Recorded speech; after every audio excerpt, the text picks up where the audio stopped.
I know, look awful. Middle of the night, got no lighting. Um,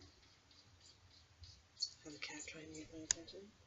Um, Another cat right here. Anyway, but right now, um, I think I've talked about it before. My life is kind of blowing up right now, so I got to squeeze in things when I can squeeze them in. I'm going to talk about comorbidity. I also want to talk about sort of the point of why I make these videos, which is I think that people who have personality disorders, even though they are permanent, you can make progress.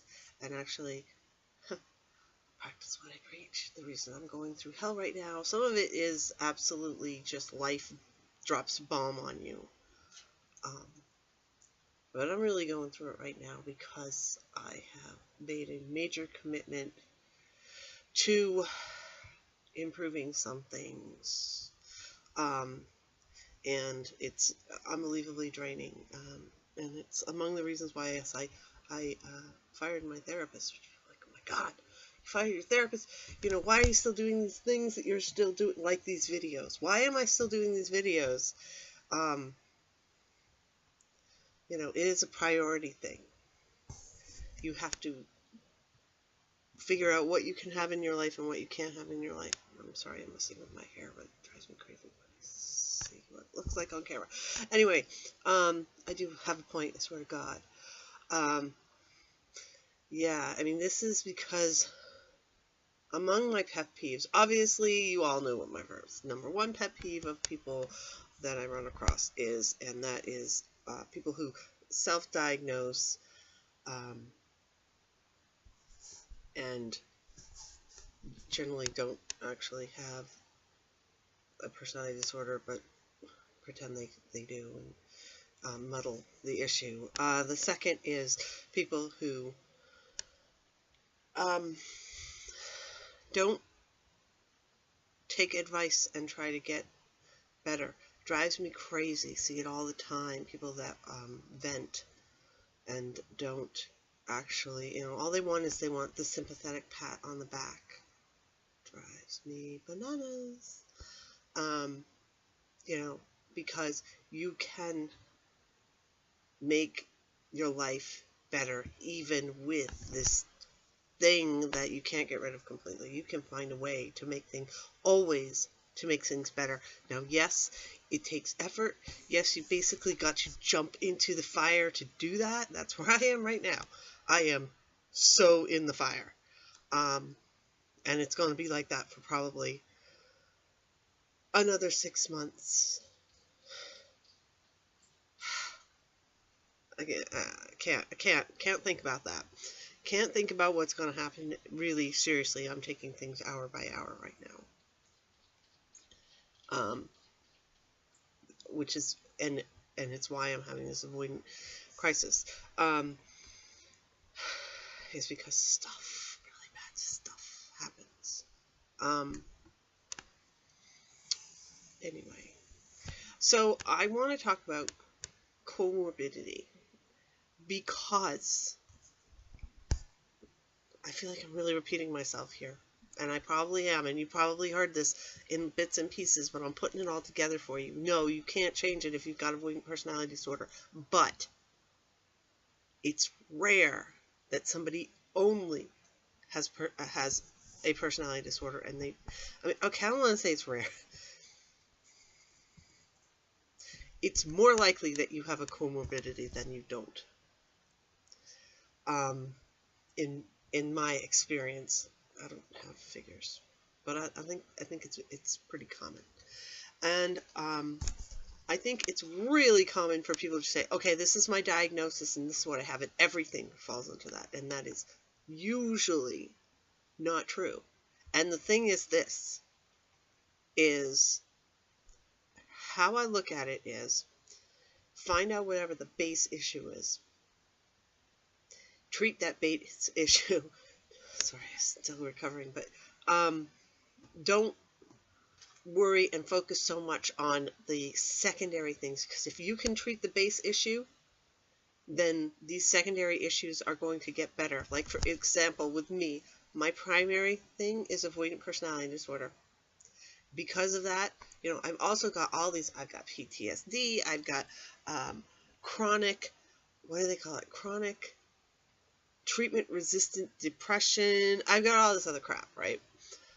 That's all coming from the avoidant personality disorder. If I can work on the avoidant personality disorder and sort of manage that, then the rest of everything else also gets better at the same time. Boom, boom, boom. I mean, it's not like it goes away. It never goes away, but it gets better. And that should be the goal for everybody, to get better, to manage better, to make, your life tolerable. This is a completely valid goal for everybody. The problem is, and again, this is a self-diagnosis thing, and I'm telling you, knowledge is power. Knowing what's going on, sometimes just knowing is all that you need to do to improve a bit. Because being out there in space and going, what is going on with me, drives you crazy. But if you have a comorbidity and you just say, oh, that's avoidant and there's nothing I can do about it, you're screwing yourself over big time. That's why I tell people, try medication. Now, if you just have avoidant personality disorder, medications aren't going to work on it. Like, I have depression that is caused by avoidant personality disorder. It is not a brain chemical disorder. There's no pill in the world that's going to work on my depression. But if you are comorbid and you have genetic or physical depression that's a brain chemistry thing, and also avoidant personality disorder, which sucks, except it doesn't. On one hand, like, oh my God, that's like more stuff. But that means that you have a depression or an anxiety or something that you could treat. And that is a completely separate base thing. You can treat that. And you can improve on that. And making that thing better is going to make handling your avoidant personality disorder better. That's what I'm doing now. I'm actually not even the one in treatment. But I'm improving my life by going through hell. It's not going to impact me, but it's going to make things in my life better so that I won't have so much stress, so that then I can manage my avoidant personality disorder better. That's sort of me talking out my butt, I know, but that's the sort of thing. If you can come in from the side and handle things. Truthfully, this was kind of inspired by another forum post. Now, I try not to interact. I had somebody going, oh, I sent you a message on a forum. I'm like, probably not, because generally I deactivate and suspend my accounts all the time. All the time. It's usually better for me not to interact on them, so I don't. I read them a lot. But no, it's just not, it's very triggering to me. Mostly because, again, you've got the people, the two big pet peeves for me. You've got somebody who either isn't avoidant, trying to come in and crash the place and take over, or you've got people, maybe they've got it, maybe they don't, doesn't matter, they just want to sit there and get, like, pat on the back, and it's like, pull up your damn boots and get to work. Make the changes you need to. So this is going to seem a little snarky, I'm telling you right now. But I just saw a post, and that's exactly what's going on. It's like somebody is saying, oh, it's avoidant. And from reading the post,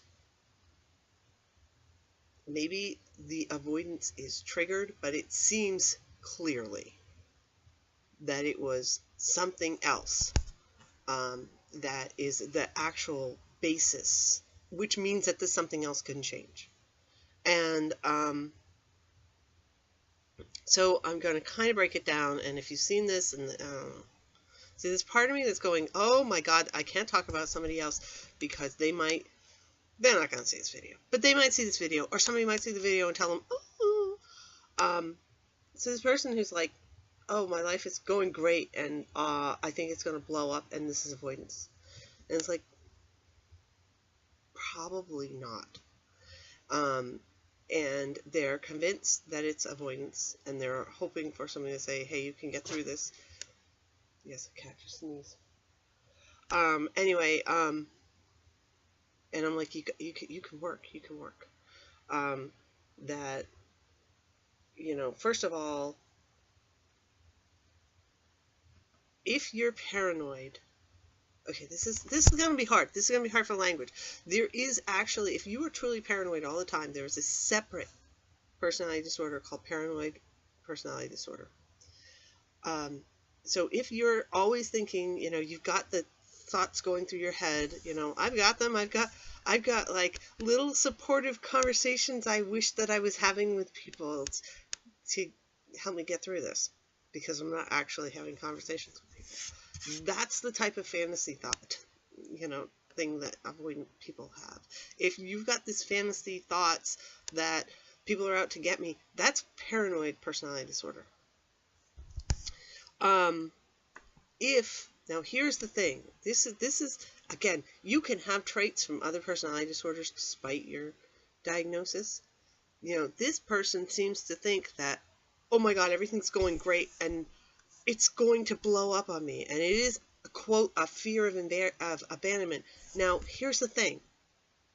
If you legitimately have a fear of abandonment, not signs, not somebody is actually doing something, you've just, like, it's popped into your head. Not that somebody's really already left, or, you know, they're showing signs like they're going to leave or something like that. You know, that's different, and it's really hard for me to come up with a language to describe this. But it is that you are experiencing the beginning of abandonment versus afraid that it could happen. These are two separate things. If you just have a straight up fear of abandonment, like you're like, this is going too good, it's going to blow up on me, that is look in the DSM, that's a diagnostic point for borderline, not avoidant personality disorder. Again, people see all these borderline traits and they say, oh, it's avoidant. Okay, and again, I'm not saying that if you have one borderline trait, that means you're borderline versus avoidant. But I am saying, again, hit that stuff head on, because there's no real treatment for avoidant personality disorder. There is for borderline personality disorder, and that's DBT, dialectical therapy. I don't remember what the DBT is the code. I can't remember what the actual word is. Don't assume that everything that you've got, you know, is just, oh, that's my avoidance, and there's nothing I can do about it. That is not true. If you've got something new popping up, then research the heck out of it and see where it's coming from, get some help, get some people to really point out. And I cannot, you know, I can't stress enough that I think that people should not just lay down and accept anything that's happening and just be like, oh, this is it. This is the rest of my life. No. Even if you have a personality disorder that can't be changed, you can improve your life by learning how to handle it. And I think it's your responsibility to do that. And I think everybody should. I'm not saying, You can't insist on doing that all the time. Sometimes it's worse than others, but I think you should try all the time. Try.